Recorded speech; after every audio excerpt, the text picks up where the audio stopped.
Good morning students. Yes students, हम last lecture में कर रहे थे अकाउंटिंग रेशोस। तो उसमें हम बेसिक कॉन्सेप्ट्स कर रहे थे जो हमारी आगे रेशोस में आते हैं। तो उसी को हम आगे कंटिन्यू करते हैं। तो नेक्स्ट हमारे पास है दैट इज करंट लाइबिलिटीज। तो करंट लाइबिलिटीज हम कैसे कैलकुलेट करते हैं? करंट लाइबिलिटीज में शॉर्ट टर्म सारी लाइबिलिटीज, यानी short term borrowings, trade payable. तो ट्रेड पेबल में कौन कौन से आएंगे? Creditor plus bills payable, short term provisions, income receive in advance, outstanding expenses, unclaimed dividend या कॉल्स इन एडवांस। तो इनमें से जो भी आइटम्स आपको गिवन है तो उन सबका टोटल करके हमारे पास क्या आएंगी? Current liabilities. तो नेक्स्ट, करंट लाइबिलिटीज के बाद हम कैलकुलेट कर रहे हैं टोटल एसेट्स। तो टोटल एसेट्स आपको पता है हमने करंट और नॉन करंट किया था, तो उनको भी आगे डिवाइड किया हो सकता है। जैसे आपको फिक्स एसेट गिवन हो सकती है तो आप क्या करोगे? फिक्स एसेट प्लस, अब फिक्स में आपको गिवन होगा वो टेंजिबल है या इंटेंजिबल है। ओके, तो यहाँ पे मैंने अज्यूम किया है कि अगर आपको इनटेंजिबल फिक्स एसेट्स गिवन है तो यहाँ पे आप इंटेंजिबल ले लोगे, plus current assets plus non current investment plus tangible assets plus long term loans and advances. तो आइटम्स आपके पास डिटेल में भी हो सकती हैं या सिंपल ओनली मेन हेडिंग भी गिवन हो सकती है। उसी के अकॉर्डिंग आप उनको प्लस करके आप टोटल एसेट्स ले लोगे। नेक्स्ट हम कैलकुलेट कर रहे हैं capital employed. Capital employed students, ये वाला कैपिटल एम्प्लॉयड हम पार्टनरशिप में भी कैलकुलेट कर चुके हैं। तो उस टाइम पे भी आपको बोला था कि हम जब रेशियो एनालिसिस करेंगे तो ये फॉर्मूला आप याद रखना। तो उस टाइम पे जैसे गुडविल कैलकुलेट करते थे हम वहां पे, तो गुडविल की कैलकुलेशन के टाइम पे हम कैपिटल एम्प्लॉयड कर चुके हैं। तो कैपिटल एम्प्लॉयड को कैलकुलेट करने के लिए हमारे पास एक लाइबिलिटी अप्रोच होती है, एक एसेट अप्रोच। यानी लाइबिलिटीज की आइटम्स गिवन है तो लाइबिलिटीज के अकॉर्डिंग हम कैलकुलेट करेंगे, अगर एसेट्स की आइटम्स गिवन है तो एसेट्स के अकॉर्डिंग। तो सबसे पहले share holder fund plus non current liabilities, यानी जो मैंने लास्ट टाइम आपको बैलेंस शीट बताई थी स्टूडेंट्स, उसमें देखो एक तो शेयर होल्डर फंड आ गया, okay, non current liabilities, current liabilities, यही चीजें होती हैं। तो इस साइड पे current liability, current assets and non current assets. Okay, तो यहाँ पे मैंने क्या लिया है? कैपिटल एम्प्लॉयड कैलकुलेट करने के लिए शेयर होल्डर फंड। तो शेयर होल्डर फंड में आपको पता है कैपिटल, रिजर्व्स, तो उन दोनों का total plus non current liabilities. और नॉन करंट लाइबिलिटीज में भी आपको पता है लॉन्ग टर्म बोरिंग्स, प्रोविजंस, वो सारी चीजें आती हैं। ठीक है, तो वो सारी आइटम्स आपने प्लस कर देनी है, तो आपके पास क्या आएगा?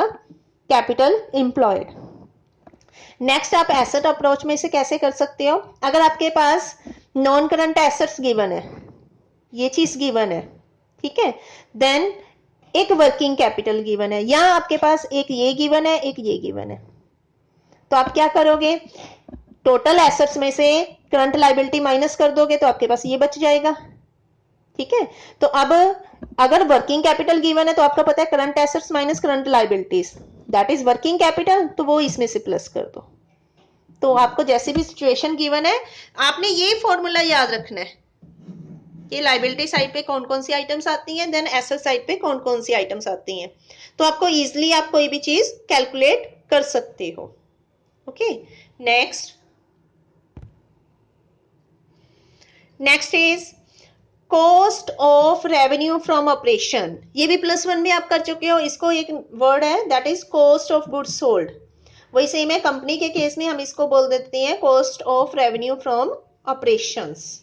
ठीक है, तो अब ये कैसे कैलकुलेट करते हैं? सेम फॉर्मूला, ओपनिंग इन्वेंट्री या opening stock plus purchases plus direct expenses minus closing stock या क्लोजिंग इन्वेंट्री। एक तो हमारे पास ये फॉर्मूला है। सेकंड, अगर मेरे पास सेल और जीपी के अकॉर्डिंग है तो रेवेन्यू फ्रॉम ऑपरेशन, जिसको हम सेल बोलते हैं, माइनस ग्रोस प्रॉफिट। कई बार क्वेश्चन में ग्रोस लॉस गिवन होता है तो हम क्या करेंगे? रेवेन्यू फ्रॉम ऑपरेशंस यानी सेल प्लस ग्रोस लॉस। तो इस बेसिस पे हम cost of revenue from operation calculate करेंगे। नेक्स्ट, एवरेज स्टॉक या एवरेज इन्वेंट्री। तो एवरेज इन्वेंट्री कैसे कैलकुलेट करेंगे?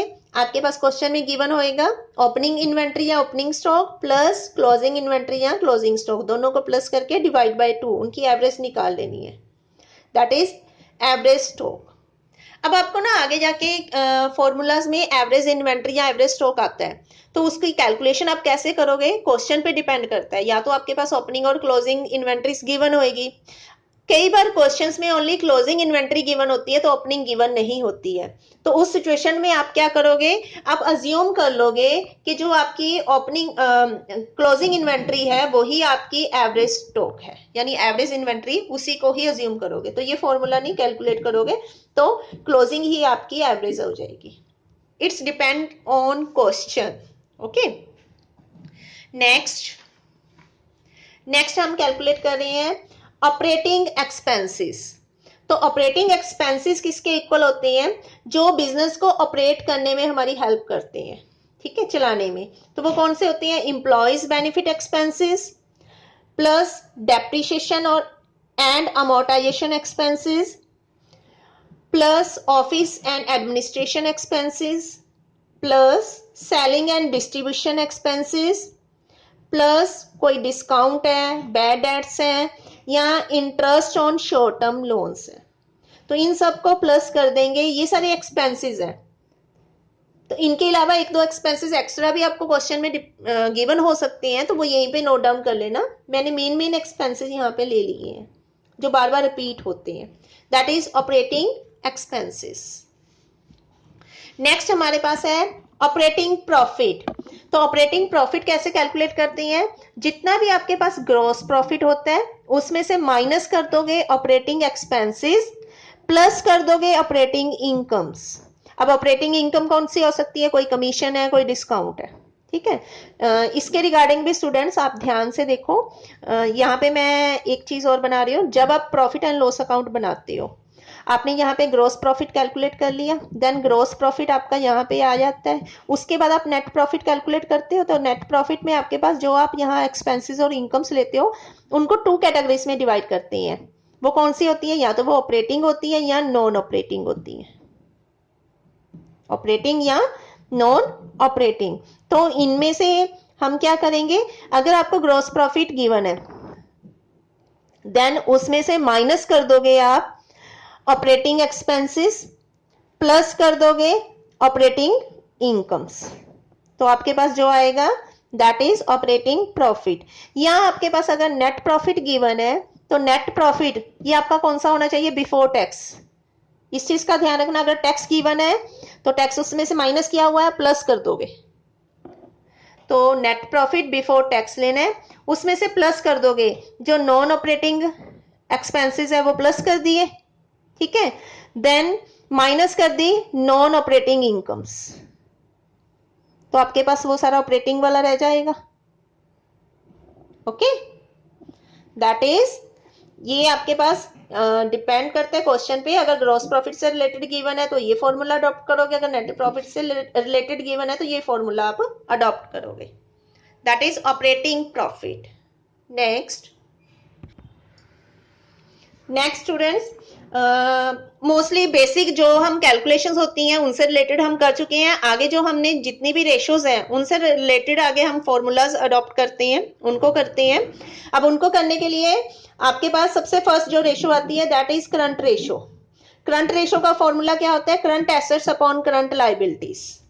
अब आपको पता है करंट एसेट्स कैसे कैलकुलेट करते हैं, करंट लायबिलिटीज कैसे कैलकुलेट करते हैं। पहले वो कैलकुलेशन करोगे जो क्वेश्चन में गिवन है, उस बेसिस पे आप उनको डिवाइड करके आपके पास जो रेशो आएगी उनको आप रेशोज में लोगे। रेशोज में जैसे 2:1 जितनी भी आपकी बनती है, अगर पॉइंट्स में बनती है तो पॉइंट्स में, दैट इज आपकी, ये आपकी करंट एसेट्स होती हैं, ये करंट लायबिलिटीज होती हैं। करंट एसेट्स क्या होनी चाहिए, डबल होनी चाहिए करंट लायबिलिटीज के, that is the best ratio. ये आपकी बेस्ट रेशो है, आइडल रेशो जिसको हम बोलते हैं। ओके, रूल ऑफ थंब किया था तो उसी बेसिस पे। नेक्स्ट हमारे पास है लिक्विड रेशो, जिसको हम क्या बोलते हैं, क्विक रेशो भी बोलते हैं और एसिड टेस्ट रेशो भी बोलते हैं। तो इसका फॉर्मूला क्या है, क्विक एसेट्स या liquid assets upon current liabilities. तो करंट लाइबिलिटीज सेम ही है, आपने जैसे करंट रेशियोस में कैलकुलेट की थी, बट अब लिक्विड एसेट्स में हम क्या चीज कैलकुलेट करते हैं, जो आपके पास करंट एसेट्स होती हैं उसमें से माइनस कर दोगे स्टॉक, माइनस कर दोगे प्रीपेड एक्सपेंसेस, माइनस कर दोगे एडवांस टैक्स, ये आइटम्स आप माइनस कर दोगे। यहां ऑलरेडी जो आपके पास करंट आइटम्स गिवन है उनमें से इनको प्लस नहीं करोगे, विदाउट प्लस किए आप उन बाकी आइटम्स को प्लस कर दोगे तो आपके पास क्विक एसेट्स या लिक्विड एसेट्स आ जाएंगी। Next, date equity ratio. Date equity ratio, ये हमारे पास जो दो रेशोज थी वो कौन सी थी, दैट इज लिक्विडिटी रेशो। और ये क्विक रेशो बेस्ट कौन सी होती है, 1:1 is the best ratio, ideal ratio. Okay, next is date equity ratio. ये आगे हमारे पास आ गई है कौन सी रेशो, लिक्विडिटी के बाद सोल्वेंसी रेशोस। तो सोल्वेंसी रेशो में फर्स्ट इज डेट इक्विटी, तो इसका फॉर्मूला क्या है, डेट अपॉन इक्विटी या long term debts upon share holder fund, ये फॉर्मूला भी आप लिख सकते हो। ओके, तो आपको पता है डेट आपने कैसे कैलकुलेट करनी है, वो हम कैलकुलेशन पहले कर चुके हैं। देन इक्विटी, इक्विटी कैसे कैलकुलेट करते हैं ये भी हम कर चुके हैं। नेक्स्ट हमारे पास है total assets to debt ratio. Total assets to debt ratio में जितनी भी आपके पास टोटल एसेट्स होती हैं, इट्स डिपेंड ऑन क्वेश्चन, या तो आपके पास करंट नॉन करंट के अकॉर्डिंग गिवन होएगी या लाइबिलिटीज वाली कोई आइटम गिवन होएगी, उस बेसिस पे आपने टोटल एसेट्स, आपको पता है टोटल एसेट्स किसके इक्वल होती है, टोटल लाइबिलिटीज के इक्वल होती हैं। जरूरी नहीं टोटल एसेट्स कैलकुलेट करनी है तो आपको एसेट्स की ही आइटम्स गिवन हो, आपको लाइबिलिटीज की आइटम्स गिवन हो सकती है, उनको आपने प्लस करना हो सकता है। Okay, that is total assets आपने कैलकुलेट करनी है। लॉन्ग टर्म डेट्स जो हम पहले ऊपर भी कैलकुलेट कर चुके हैं, डेट यानी long term borrowings, long term provisions. Okay, that is in दोनों की जो आपकी रेशो आएगी total assets to debt ratio. Next हमारे पास है प्रोप्राइटरी रेशो। प्रोप्राइटरी आपको पता है शेयर होल्डर फंड को बोलते हैं, इक्विटी को बोलते हैं, तो ये किसके इक्वल होती है, इक्विटी या proprietary fund upon total assets. अब इक्विटी कैसे कैलकुलेट करते हैं उसका फॉर्मूला भी आप कर चुकी हो, टोटल एसेट्स कैसे करते हैं वो भी आपको पता है, तो आपने जस्ट रेशोस फॉर्मूलास याद करने हैं कि ये फॉर्मूलास क्या है, कैसे कैलकुलेट होते हैं। नेक्स्ट है इंटरेस्ट कवरेज रेशो। अब इंटरेस्ट कवरेज रेशो में हम क्या कैलकुलेट करते हैं, सबसे पहले आप कैलकुलेट करोगे profit before interest and tax, यानी प्रॉफिट कौन सा, जो आप नेट प्रॉफिट गिवन होता है। आपका मोस्टली क्वेश्चन में क्या गिवन होएगा, नेट प्रॉफिट आफ्टर टैक्स। अब आफ्टर और बिफोर का मतलब, आफ्टर का मतलब होता है नेट प्रॉफिट में से टैक्स माइनस किया हुआ है, इंटरेस्ट माइनस किया हुआ है, हमारा एक्सपेंसेस होते हैं, एक्सपेंसेस माइनस करके देन उसके बाद हमारे पास नेट प्रॉफिट आ जाए। तो बिफोर का मतलब अगर जो चीज माइनस की हुई है वो आप प्लस कर दोगे तो आपके पास बिफोर आ जाएगा।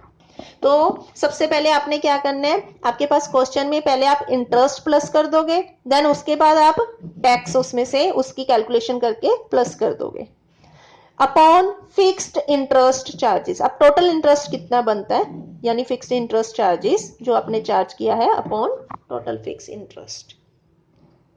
अब ये वाली रेशोज 4 रेशोज हम कैलकुलेट करते हैं, वो 4 रेशोज कौन सी है, debt equity ratio, total assets to debt ratio, proprietary ratio and interest coverage ratio. ये रेशो हमारी आ जाती है सोल्वेंसी रेशो से, जिससे हमें पता चलता है कि हमारी कंपनी की सोल्वेंसी पोजीशन कैसी है, डेट कितने हैं, शेयर होल्डर फंड्स कितने हैं, आपको पता है ये सारी चीजें हमने देनी होती है, रिटर्न करनी होती है, तो क्या कैपेबिलिटी है फर्म की, कंपनी की क्या कैपेबिलिटी है, उस बेसिस पे हमारी सोल्वेंसी यहाँ पे पता चलती है। एसेट्स कितनी है, लाइबिलिटीज, यानी उनका हम एक तरह का कंपैरिजन कर रहे हैं। ओके, तो इस लेक्चर में हम यहाँ तक करेंगे। इसके बाद आपको इनसे रिलेटेड क्वेश्चंस सॉल्व करनी है। अगर आपको क्वेश्चंस में कोई भी प्रॉब्लम आती है स्टूडेंट्स, देन वो प्रॉब्लम आप मेरे साथ डिस्कस करोगे। कोई क्वेरीज है, जो भी हमने अब तक ये 2 लेक्चर्स में किया इनसे रिलेटेड कोई क्वेरीज आती है तो वो क्वेरीज आप जल्दी से ये क्लियर कर लोगे। एक चीज और स्टूडेंट्स ध्यान रखना, ये आपने बिल्कुल अच्छे से करना है, जो भी ये 3rd बुक में मैं आपको जो टॉपिक्स करवा रही हूँ ये सारे टॉपिक्स से रिलेटेड ही आपने आगे जो आपको प्रोजेक्ट मिलेगा अकाउंट्स का, मे भी शायद हो सकता है ये चैप्टर कंप्लीट होने के बाद मैं आपको प्रोजेक्ट प्रोवाइड कर दूं, तो वो प्रोजेक्ट में आपने ये सारी चीजें कैलकुलेट करनी हो सकती है, तो आपको वहां पे भी ये हेल्प होएगी इन सारी चीजों की। Then okay, thank you.